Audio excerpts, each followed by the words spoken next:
السلام علیکم ورحمۃ اللہ وبرکاتہ۔ پیارے دوستوں اور بھائیوں بہنوں، آج ہم ایک اور نئی ویڈیو کے ساتھ آپ کے ساتھ حاضر ہوئے ہیں، لہٰذا آپ لوگ ذرا غور سے سنیے۔ یہ واقعہ ہے اصحاب کہف اور ان کا کتا۔ علامہ دمیری رحمۃ اللہ علیہ فرماتے ہیں کہ اللہ تعالیٰ کے اس قول کے مطابق ان کا کتا اس غار کی دہلیز پر اگلے پاؤں پھیلائے ہوئے بیٹھا ہے۔ اگر تو یعنی اے محمد صلی اللہ علیہ وسلم ان کو جھانک کر دیکھے تو پیٹھ پھیر کر بھاگے اور ان کا رعب تیرے دل میں سما جائے۔ علماء کا اختلاف ہے کہ آیا اصحاب کہف کا کتا کوئی اور چیز تھا یا کتا ہی تھا؟ چنانچہ اکثر مفسرین کا اس پر اتفاق ہے کہ سگ یعنی اصحاب کہف دراصل کتا ہی تھا اور وہ غیر کلاب جنس سے کوئی چیز نہ تھی، مگر بعض لوگ کہتے ہیں کہ وہ کتا نہیں تھا بلکہ وہ کوئی دوسری چیز تھی۔ ابن جریج نے کہا ہے کہ وہ ایک شیر تھا، کیونکہ کلب کا اطلاق شیر پر بھی ہوتا ہے۔ اسی لیے رسول اللہ صلی اللہ علیہ وسلم نے عتبہ بن ابی لہب کے حق میں بددعا فرمائی تھی، اے اللہ اپنے کتوں میں سے ایک کتا اس پر مسلط فرما دے۔ چنانچہ آپ صلی اللہ علیہ وسلم کی اس بددعا کے نتیجہ میں اس کو ایک شیر نے آ کر پھاڑ ڈالا تھا۔ حضرت ابن عباس رضی اللہ تعالیٰ عنہ نے کہا ہے کہ وہ ایک سیاہ رنگ کا کتا تھا۔ مفسرین کے درمیان اس کے نام میں بھی اختلاف ہے، چنانچہ کچھ نے تو اس کو کتا کہا ہے اور کچھ حضرات نے اس کتا کا نام بھی لکھا ہے۔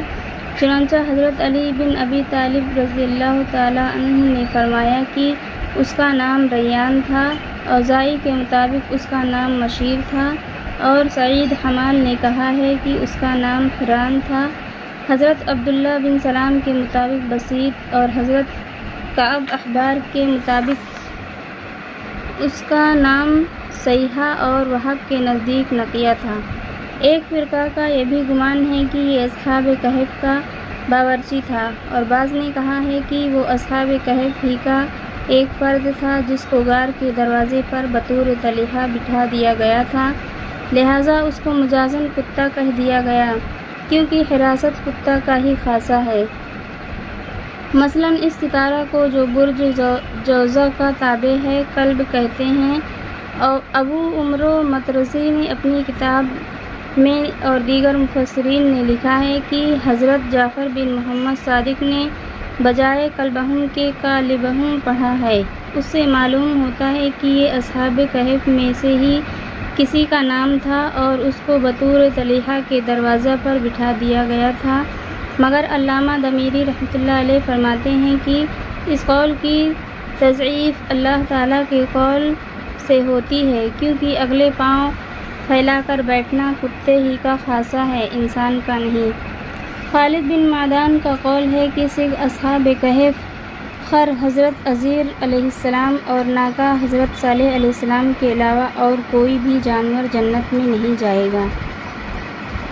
سورہ کہف میں اللہ تعالیٰ کا فرمان ہے کہ لوگ کہتے ہیں کہ اصحاب کہف 7 تھے اور 8واں ان کا کتا تھا۔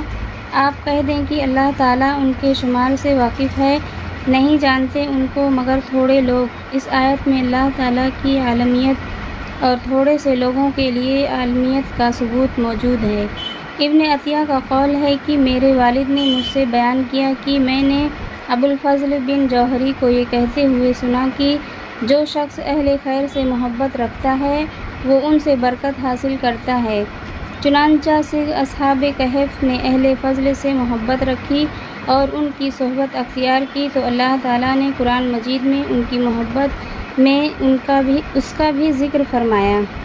آیت مذکورہ بالا میں جو لفظ وسید آیا ہے اس کے متعلق بھی مفسرین کا اختلاف ہے۔ چنانچہ حضرت ابن عباس رضی اللہ تعالیٰ عنہ نے فرمایا کہ وسید سے مراد فنا الکہف یعنی صحن خانہ ہے۔ سعید ابن جبیر نے کہا ہے کہ وسید سے مراد مٹی ہے، مگر سدی کے مطابق وسید سے مراد ناب دروازہ ہے، اور حضرت مجاہد نے بھی اس سے دروازہ ہی مراد لیا ہے۔ عتبہ نے کہا ہے کہ وسید سے مراد غار کے اوپر اور نیچے کی عمارت ہے۔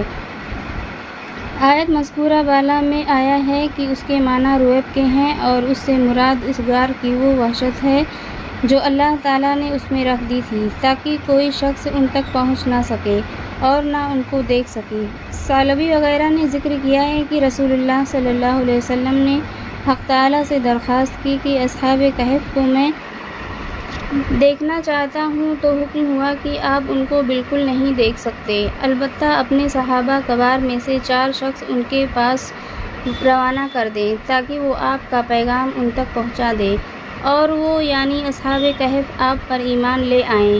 آپ صلی اللہ علیہ وسلم نے حضرت جبرائیل علیہ السلام سے فرمایا کہ میں اپنے لوگوں کو ان کے پاس کس طرح بھیجوں؟ حضرت جبرائیل علیہ السلام نے عرض کیا کہ آپ اپنی چادر بچھا دیں اور اس کے چاروں کونوں پر اپنے 4 صحابہ یعنی حضرت ابوبکر صدیق، حضرت عمر فاروق اور حضرت عثمان غنی اور حضرت علی حیدر کرار رضی اللہ عنہم اجمعین کو بٹھا دیں اور اس ہوا کو جو حضرت سلیمان علیہ السلام کے لیے مسخر کی گئی تھی طلب فرمائیں اور اس کو اپنے اطاعت کا حکم فرمائیں۔ چنانچہ آپ نے ایسا ہی کیا تو وہ ہوا ان 4 حضرات کو اس غار کے دروازہ تک اڑا کر لے گئی۔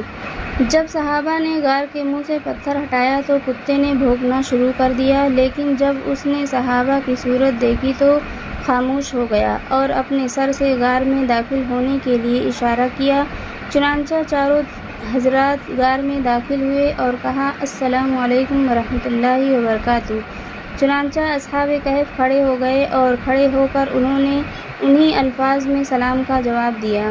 پھر صحابہ نے ان کی طرف مخاطب ہو کر فرمایا کہ اے معاشر فتیان، یعنی اے گروہ نوجوانان، نبی محمد ابن عبداللہ صلی اللہ علیہ وسلم نے آپ صاحبان کو سلام کہا ہے۔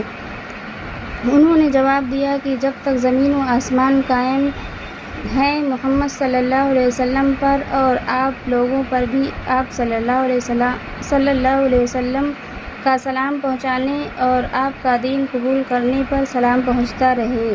یہ کہہ کر اصحاب کہف فیس ہو گئے اور ظہور امام مہدی علیہ السلام تک سوتے رہیں گے۔ کہتے ہیں کہ جب آخر الزماں مبعوث ہوں گے تو آپ اصحاب کہف کو سلام کریں گے، اصحاب کہف زندہ ہو کر سلام کا جواب دیں گے اور پھر سو جائیں گے اور پھر اس کے بعد وہ قیامت کے دن بیدار ہوں گے۔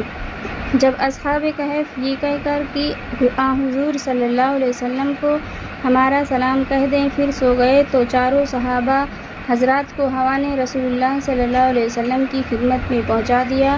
آپ صلی اللہ علیہ وسلم نے صحابہ سے اصحاب کہف کا حال دریافت فرمایا۔ چنانچہ صحابہ نے وہ گفتگو جو اصحاب کہف سے ہوئی تھی آپ کو سنا دی۔ چنانچہ آپ نے ان کی گفتگو سن کر یہ دعا مانگی، اے اللہ، میرے اور میرے اصحاب و انصار کے درمیان جدائی مت ڈالنا اور ان کی جو مجھ سے میرے اہل بیت اور مخصوصین سے محبت رکھتے ہیں مغفرت کرنا۔ ویڈیو پسند آئے تو چینل کو سبسکرائب اور ویڈیو کو لائک ضرور کریں۔ شکریہ۔